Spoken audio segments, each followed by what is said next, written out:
Football news, predictions, we have it all. You can watch or listen, that's your call. Just join us on Beyond the Ball.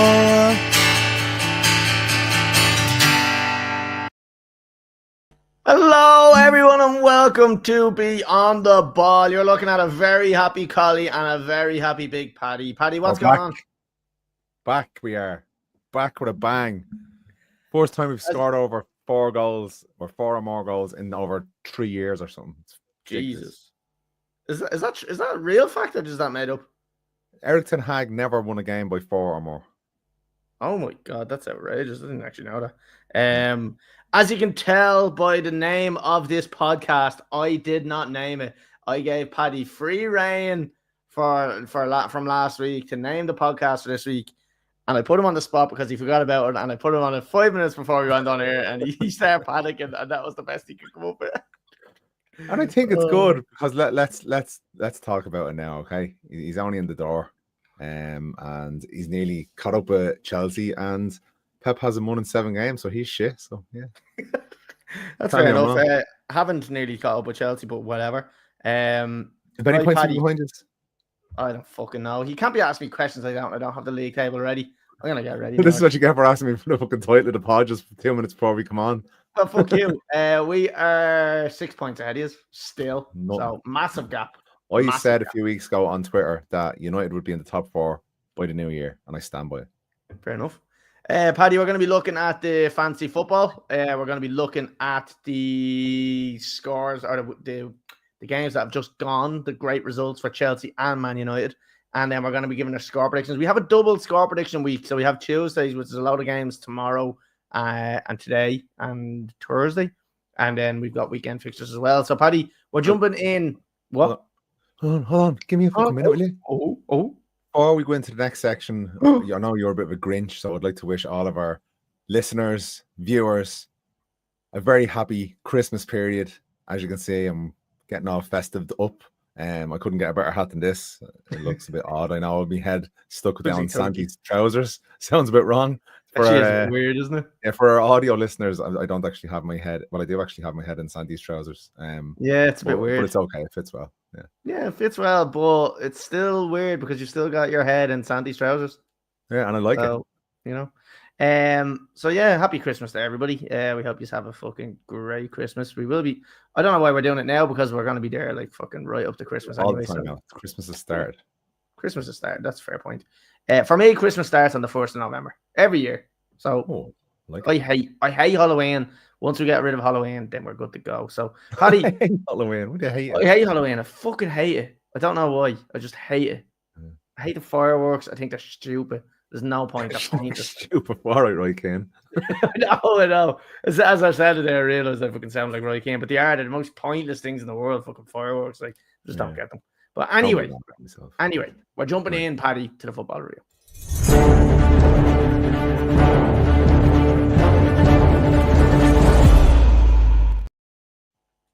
Right, Paddy, first one up is Chelsea versus Aston Villa. Paddy, Nicholas Jackson is just shown he's got potential to be Chelsea's next fucking great striker, in my eyes. His finish against Aston Villa was beautiful. Do you know what? I want to pat myself in the back for something, right? And I don't often do that.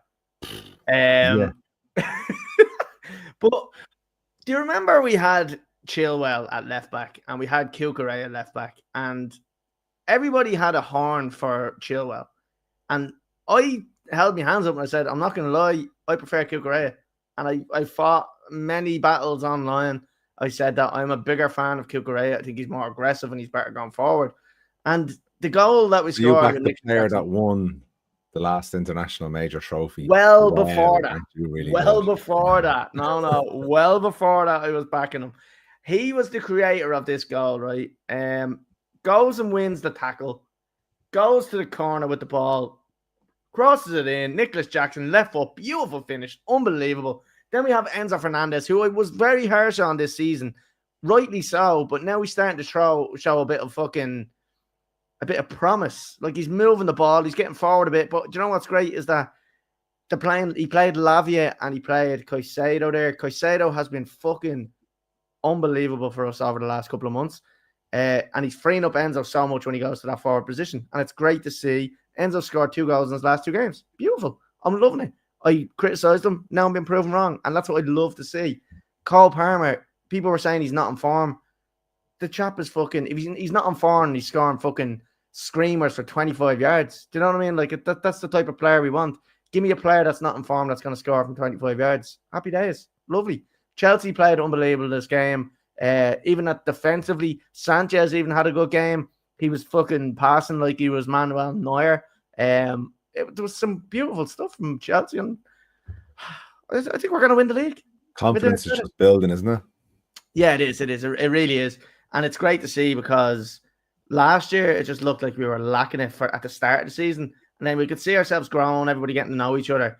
And from this season on, it's really kicked on. So, like, I'm so impressed with Chelsea, and it's great. And I know people hate that because they like to see me miserable and they like to see me shouting. And the one period that we're going through that we're actually playing really well, I haven't been doing the live matches. So you can hold me to it. I'm going to start doing them again soon. I'm going to be watching the live matches. And look, that's probably where we get some clippable shit because me just acting like a child. Sometimes I can't help it, Paddy. You know, and you know me better than most people. Sometimes I can't help it. I'm a child. No. Yeah, I'm a child. Yeah. So, Paddy, do you have any comments on this game? Say again? What you said there? Something about being brought up. You were like Joffrey being brought up. I was. It was King Joffrey. That's where it comes from. But look, we still love you. Any comments? Okay. Yeah. Well, if you wouldn't, I'd be very disappointed. Any comments on this game, Paddy?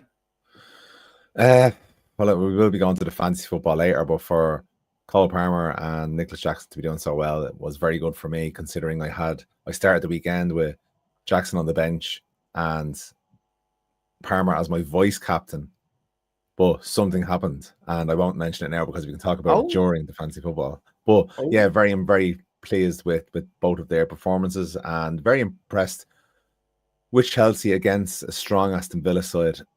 Now, look, I think you're seeing what Aston Villa this season to what happened to Newcastle the year they got into the Champions League, where they just haven't got the squad to be able to deal with the two the 2 tournaments all the time. So the tour went Tuesday, Wednesday, and then weekend football, and they're suffering because of it.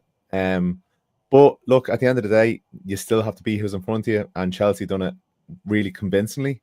They've been doing it a lot this season. It'll be very hard to get them out of that top 4 spot.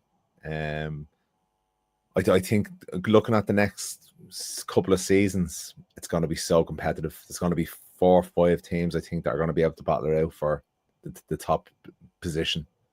So yeah, lots to look forward to. I'd say you're a very happy man. I am, and do you know what I look forward to in the future? And I know it's obviously a couple of years away, but when you look at the dominating teams over the last couple of years, right? Man City and Liverpool, 2 of the most dominating teams. In the next couple of years, right? Pep is going to leave the City. City are already starting to show cracks. City are going to lose the likes of Haaland. Haaland's going to go. He'll go to Real Madrid. They'll still be competitive, but they will be competitive, but not as dominating. I don't think. So they'll lose Pep. They're going to lose the likes of Haaland. Kevin De Bruyne's coming towards. You can see he's starting to slow down a little bit now. Even like Gundogan and stuff like that they got back from Paris. You see his legs are going a little bit as well.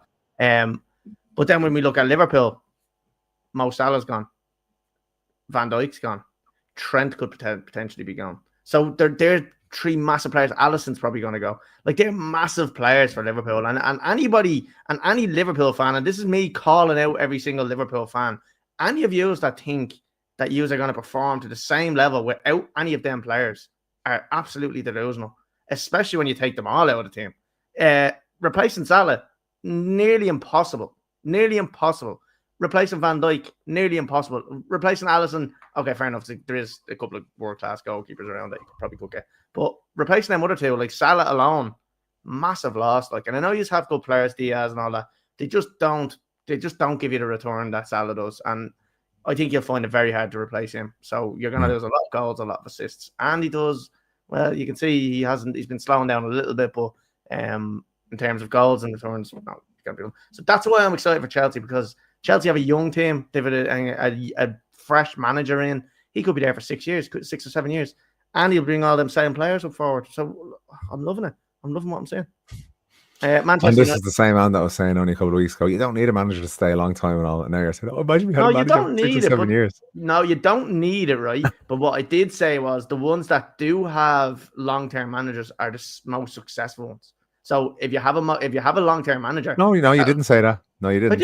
I did. No. I did. I said So the only what was your reason... argument with Chelsea having no long-term managers but being one of the most successful teams? Yeah, no, but you can do it that way as well. So when your manager starts not working out, you can just Which is sack better him. then? So which is better? Well, I mean, a long-term manager would show that you're getting long-term success. A short-term manager means you're going to get short-term success, get the next in, more short-term success, and so on and so on. Which is better? But stability will be the long-term manager. So you're saying Chelsea are shit? I didn't say it was a bad thing, but I just said sometimes you have to be realistic about it. So Chelsea are shit club. Oh, here we go. When was your last long-term manager? Ferguson. Oh, here we go. And we've been shit. Fergie again. Look, can't let go of him. Can't let go of him. Ask me when their last long-term manager was. Never. Never, yeah.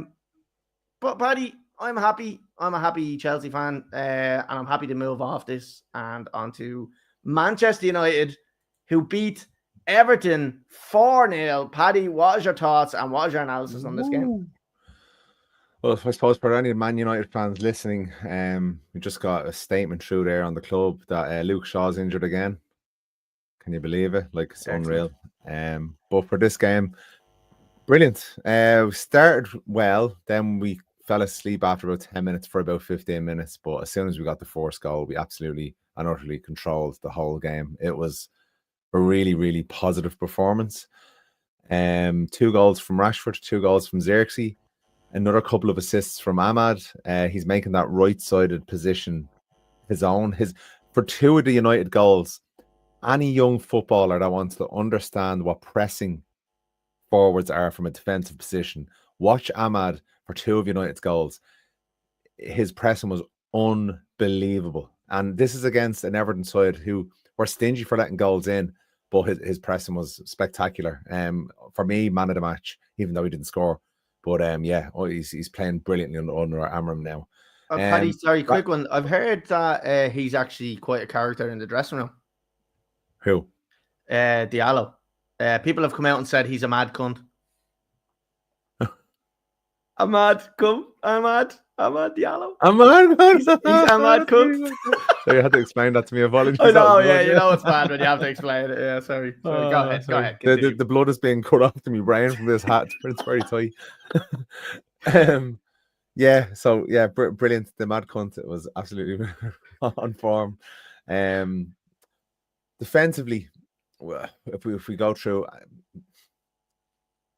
we still don't have a definitive back three.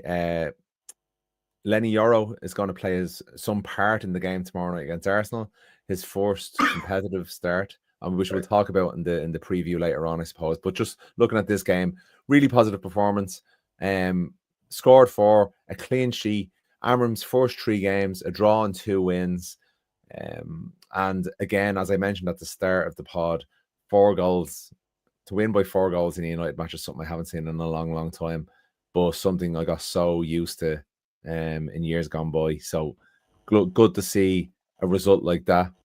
People can say Everton were weak, but again, Ten Hag, would he have beat them 4-0? Absolutely not. We would have been hanging on for a draw maybe with Ten Hag at the club because of the way we were playing.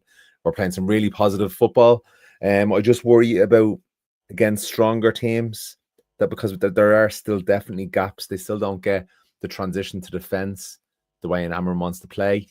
But we'll wait and see. Tomorrow will be a real test against Arsenal. Good to see Rashford and Xerxes both scoring 2 goals each. 2 players that we've been questioning, and we actually on the last podcast questioned both of them. Is it a change in tactics that may be suiting Rashford a little bit more, and he might start scoring a few more goals now, and possibly the same with Xerxes? It seems to be the system loves, it gives the forward players a lot of chances to score, as opposed to the last one we played didn't. Now, again, Xerxes scoring 2 goals, brilliant. Let's hope he can kick on from here, and we won't judge him yet because he's only new into the club pretty much. Rashford we've seen this before with new managers. So yeah, great, scoring a few goals. I won't put the boot in, but if he goes on a run and loses form again and lets another manager down, when we know what he can do week on week, there's no excuse anymore for losing the form for such an extended period of time. Every striker can fire blanks for 4 or 5 weeks, but then they'll get back on. But like, he had a season and a half where he just hasn't been performing. Under Ten Hag, we weren't scoring a lot of goals. So let's put it down to that. This is a new beginning for him. He done well under Ole until the last couple of months. He done well under Mourinho until the last couple of months, where form dropped off a cliff. So let's see how he does under Amorim. If Amorim's there for 3, 4, 5, 6 years and he consistently plays and shows his worth, well, then he has the capabilities of being one of United's most prolific scorers. And because he started so young, Rooney is the top scorer. He could surpass that if he gets his head on right. And the only thing really I think that stops him is the attitude, because Absolutely. Whatever about not scoring, fair enough. But if you're working your bollocks off, and I said this, I always refer to like Chelsea players back in the day, like we had a history of terrible strikers, but the ones that really worked their bollocks off, Chelsea fans just got behind them because we knew they were just trying so hard. When you don't have a striker that's trying hard and is also not returning that, and it's very hard to fucking see like and have any sympathy really for them. Like if they're not scoring, you see a bad attitude. I mean, they deserve the criticism. As far as I'm concerned, I know everyone's like, oh, we're all human, blah blah. Fuck that. You're getting paid 200 grand a week. If you have a bad attitude for getting paid 200 grand a week, playing for one of the biggest clubs in the world and not running for 90 minutes of the week, fuck off. And it should be support. Yeah, you deserve every fucking kid. Yeah, it's fucking crazy. Like, but look, like as you as a Chelsea fan, you can still judge him. But me as a Manchester United fan, clean slate. Rashford, show us what you can do now consistently for a couple of seasons. No, for the rest of your career, not a couple of seasons. The rest of your career, cement yourself as an all-time Manchester United great and help us get back to where we belong, to winning leagues, winning Champions Leagues. Come on, United. Okay. Okay, Paddy, we're gonna jump off that. Did you just try reach there? Yeah. Okay, yeah. How disgusting is this when we're both happy? I'd say people are hating this episode. The two of us just gloating. Any Liverpool fans, I'd say, have already turned off right now. Like I say, it's disgusting. Paddy, we're jumping on to the fancy football.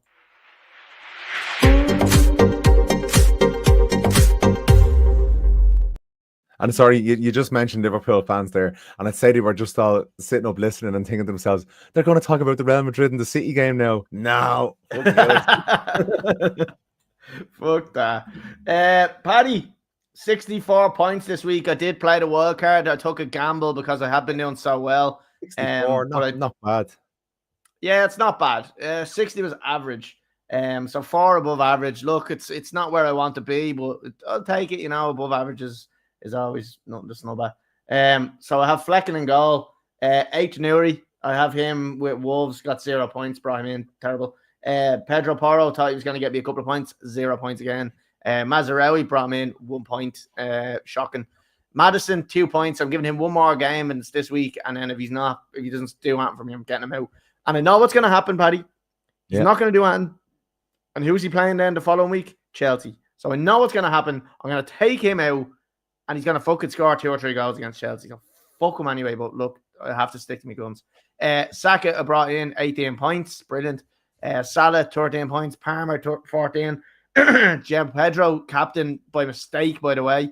4 points. I spent 2 hours looking at captain? I was either going Salah or Palmer. So I was going with one of them. But made a balls of it. Anyway, Jackson, 6 points, and then Cunha, 2 points. And then on the bench, I have Mbeumo. See, I fucked up on my wild card as well because I've got 5 good midfielders and 3 great strikers. Can't play them all. Big mistake. So Mbeumo I have to try pick and change who I'm putting in the midfield, and it's gonna bite me in the arse one day, and I'll be fucking raging. So, so that was this week. Paddy, let's go to your own team. Let's see where you are here. Okay, and last week, go ahead. Boom, baby. Nice. Yeah, very good week. And it was a little bit fortuitous, let's say. So Yeah. Pop. Pop. Pop. What was your Pop total got points, 2 Paddy, goals. for the people that can't see? Sorry? Your total points for people that can't see. 73 total points. Zinga. Yeah. Let's do this. Average of 60. So I started this game with Highland up front. And also one of my defenders, Romero, played but didn't get a game because he was injured. So that brought in then Ayana from so 8 points for him. So I wouldn't have had that. He was on the bench, so delighted about that.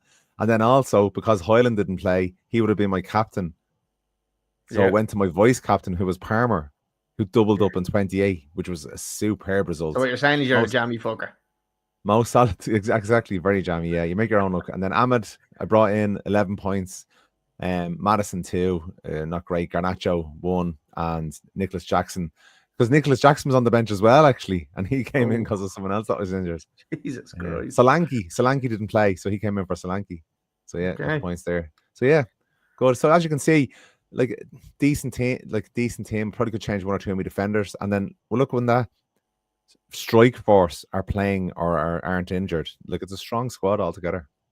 Do you know what I done, Paddy? Right, and I'll show you real quick before we jump onto the league table. I'll show you this team this week. I made 1 sub and I brought Dinya in. I think I might have made a mistake with this one though, because he doesn't play 90 minutes that often. I know he's played at the last game against Chelsea, but they lost 3-0, so there's chances that he's going to be getting subbed out. I think I've made a bit of a boo-boo, but he does have a good fixture list coming up, like, so that's why I brought him in. But I maybe should have brought someone like fucking Konza or something in there. Maybe have made a mistake, but look, hopefully it pays off. You can change it after a week. Yeah, I can do. Right, Paddy, the Beyond the Ball podcast, Adam McDonald is still top of the table with 840 points. I am in second. I went top for a brief spell, and then all of a sudden, Chelsea, I think he had, let me just check it. I think he might have had Palmer's captain. Yeah, he did. He had Caldwell and Sanchez. I was actually hoping Chelsea would concede in the last minute to get them points away from him. But look, win-win, to be honest. So yeah, fucking your bollocks, I'll catch you sometime. Harry O'Sullivan's in third, 2 points behind me. Luke Walsh is in fourth. Then it's Aaron Gray, Liam McDonald.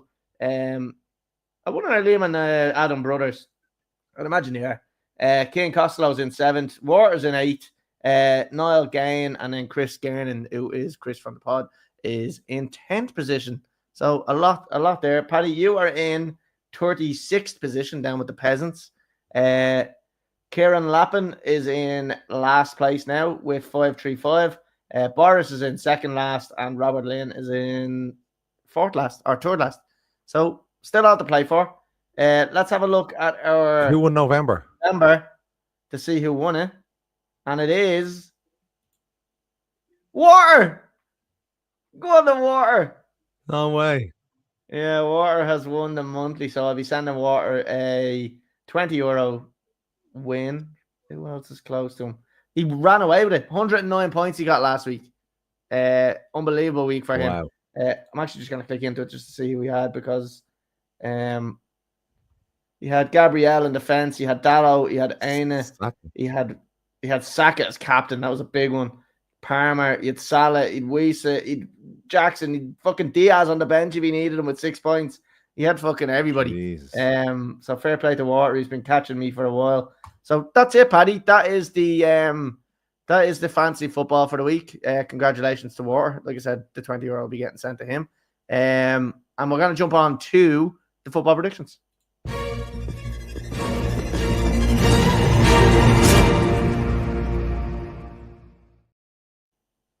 Excelente. Paddy, first one up. Manchester City versus Forest. What do you think? It's tomorrow night? This one is tomorrow night, yeah.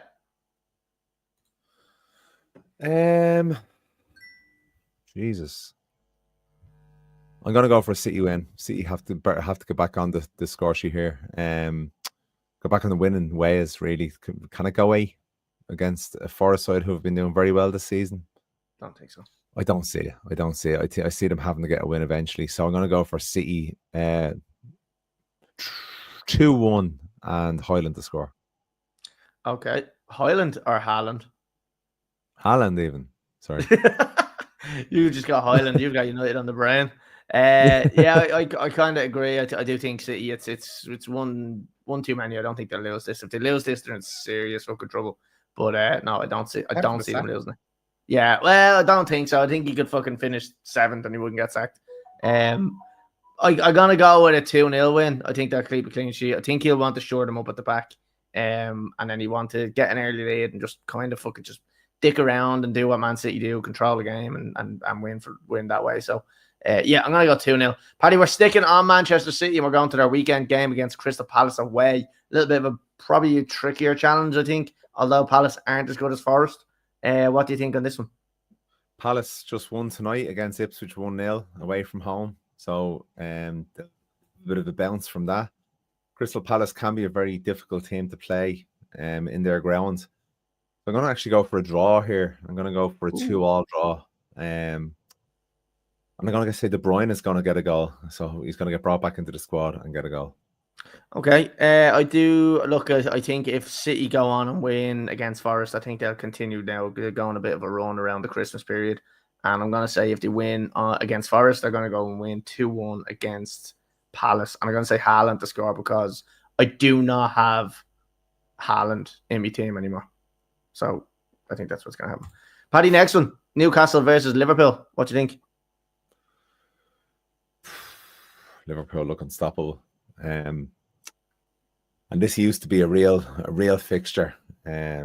Newcastle or Liverpool going to Newcastle's ground, but hasn't been as exciting in recent years. So do I see Liverpool losing? No. Could they get a draw, Newcastle? Possibly, but I don't see it either. So I'm going to go for a Liverpool win, a narrow win, 1-0. And, let's go for a Salah to score because he hasn't been scoring lately. Yeah. Yeah. Yeah, I agree. I don't see anything but Liverpool. I'm really struggling to see who's going to fucking beat them this season. Like they lost against Forest, but it's going to be one of them random games that they lose. Like that nobody's expecting. This is just one I don't see. I don't see going Villa's way or Newcastle's way. I see Liverpool fucking taking control of the game, pinning them back for the majority of the game, and I'm gonna say a handy 3-1 win for them, and I'm gonna go with Luis Diaz to score. Paddy, on the weekend, then they've got Everton away. A little bit maybe of a trickier game, but do you think Everton have anything up their sleeve to beat them? Well, it's the last time they'll ever play the Merseyside derby at home in this ground. So there will be a massive emotional push from Everton. They lost poorly against United at the weekend. So the fans and the manager will definitely want a different type of performance. And this, I think, could be the banana skin for Liverpool, considering the emotion that will be involved in this game, and as it's the last Merseyside derby in Everton's home grounds before they move into the new stadium. I'm going to go for an Everton win here, and I'm going to go for a 2-1 win.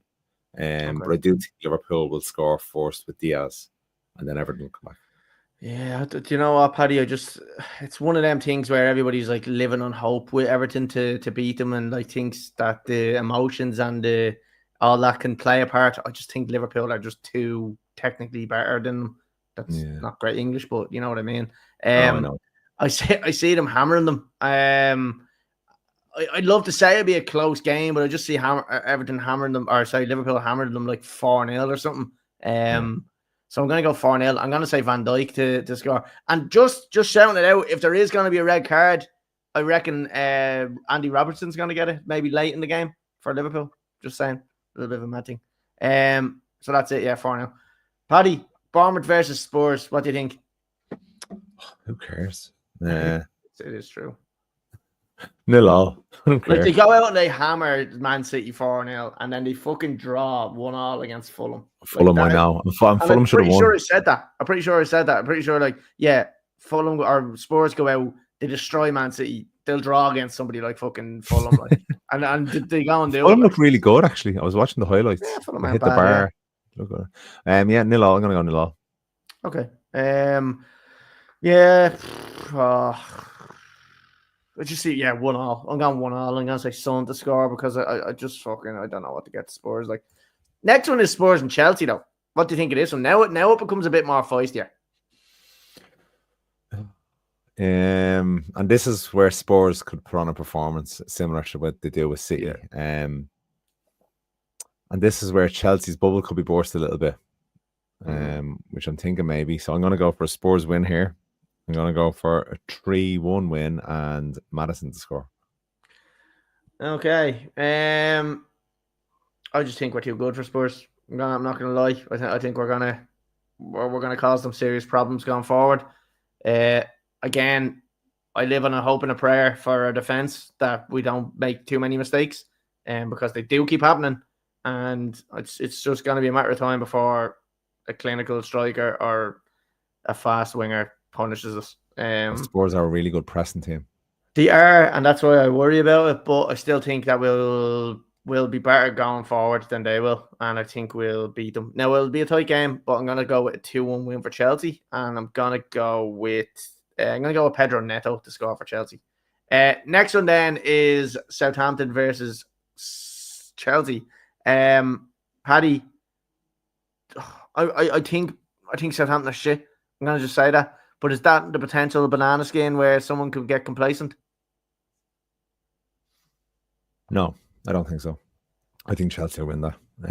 Southampton just haven't been great this season whatsoever. So, and I think considering you're going to lose against Spurs, you won't lose two on the bounce. So I can see us winning 2-0 here. Yeah, 2-0 here and Palmer to score.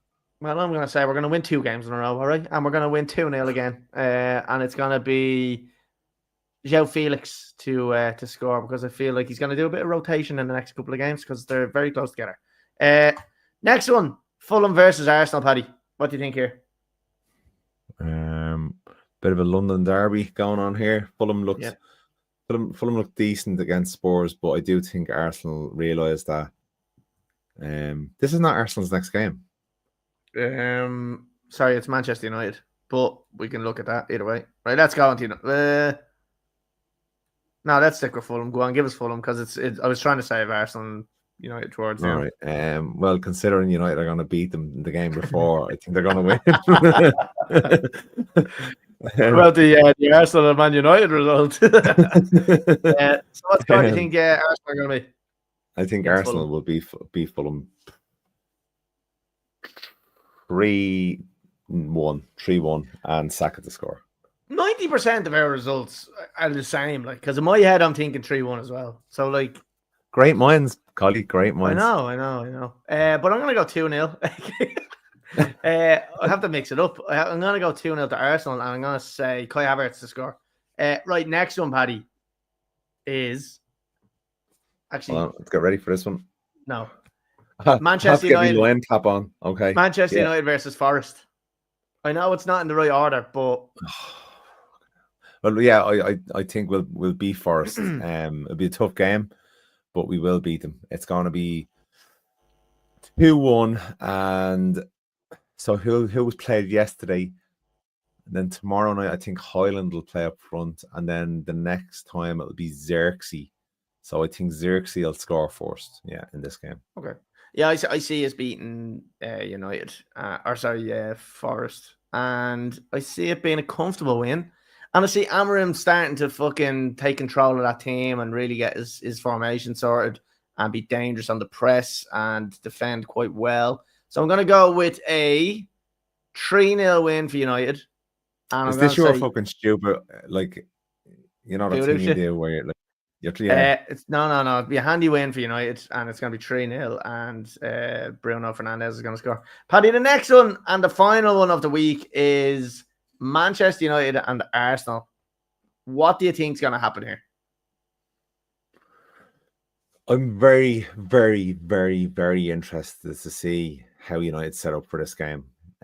We will, obviously, there will still be the 3 centre-backs, but I think you'll see our wing-backs playing a lot deeper than we have been in the first 3 games.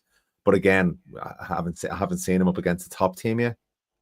So yeah, I'd be very interested to see. I think it will be a don't lose at all costs type of game, considering the players. He's seen that going forward we can do the job. We can score goals now. It's all good. But to have a good defensive performance against a team like Arsenal will be a real win for Amorim, I think. So I'm going to go for. I think we're just going to edge it, considering we've still got this new manager bounce. It was a couple of months in, and get looking at the quality of the two teams and where they are in terms of their development. You'd probably say Arsenal are obviously in a better place, but I do think with the new manager bounce, we might just nick this 2-1 and Highland to score. Okay, can I just make a comment regarding Arsenal? So can I just say that prime Arsenal are level on points, on goal difference, on goals scored, on goals conceded, on everything as a developing Chelsea. That's how bad Arsenal are. Yeah, just wanted to throw that out. No, you're right. You're dead right. Yeah, I just wanted to throw that one out. This Arteta is a genius. Narrative that's being played is it's a joke. He's won one FA Cup. That's it. Yeah. So I think it's all fucking smoke and mirrors, to be honest with you. I think it's bullshit. 2-2, Paddy. And I don't think you would expect that from me. I think you probably would have thought I would say Arsenal. I think fucking Arteta's a fraud. And I think Manchester United, it should be a good game. This type of formation that Arsenal play versus the formation that United are going to be playing, it makes for a very good team because they want to control the game, they want to move the ball, but United will want to press really quickly. So I think that this could be a very good game. It might be a very sloppy game, is what I'm thinking might happen, because Arsenal want to control the ball. United won't want to give them too much time on the ball, and I think there's going to be a lot of stray passes going on here. But I think it's going to be a very entertaining game. And I'm going to say 2-2. And I'm going to say Rashford to score for Manchester United. If you look at, and this is what I really liked about Amorim in a couple of the games, is that, say, Bodo Glimt we were playing last week, and again, nowhere near Arsenal's level, but when they start getting control going forward, he changed it that when we were out of possession, we went to a back four. When we were in possession, we went to a back three. Yeah. And it was very fluid like that. So I think he could do something similar against Arsenal, because I think he realizes United are more comfortable at the moment with a back four. So he's saying to them, when you don't have the ball, transition into your back four, defend like you know how to do, and then when we're attacking, switch it around. And I think that's what they'll do against Arsenal. Yeah, I think it'll be a good game. Right, Paddy, that is it. That is the podcast done. Everything's done. The fancy football, the whole shebang. It's been a pleasure. I'd like to say thank you with your big fucking head in Santi's pants. I'd like to say thanks for starting to smell a bit now after about an hour. That's the sweaty ball smell. So Paddy, listen, thank you for joining us this week. It's been a pleasure. Thanks, Colly, for joining looking us forward to some good football this week. Hopefully we get some good content for next week. If anybody is watching on YouTube, Facebook, or X, or Twitch, hit follow, like, subscribe. Go over to our Instagram page. You can see all our handles floating down the bottom of the screen there. Go over and give us a follow on all of them. Get interactive with us. Send us a message in the DMs. Let us know your thoughts on your team. Tell me who you support. Introduce some nudes. Listen, we accept nudes. If you want to send me some pictures of you nude, I'll rate them out of 10. I don't mind. Me? I'll send you. Well, now we're talking. No, not more. Oh, okay. Right. Not after the last one. Jesus. I was thinking I know, but that was only like a 4 out of 10. The angle wasn't great. I think you can do better than that. I thought the camera adds pad 10 pounds, isn't it? I used to think it meant it adds 10 inches, but not. Oh, no, yeah. No, it takes 10 inches away from me. And not in a good way. That's it, Paddy. And anybody that's listening on Spotify or Apple Podcasts, give us a fucking follow and rate us 5 stars. Don't rate us 4, because everyone goes mad about that. Right, that's it, Paddy. Thank you for joining us. We'll be back the same time next week on the same day. Won't we? Yeah, because we're consistent. We're so consistent with our time. Every year, 25th, he's there. Beyond the ball, Paddy and Colly, every Tuesday, we're there. We're there. Santi. Yeah, that's it. Right, that's it. We are out here. Thank you for watching. Thank you for listening. And we'll see everybody next week.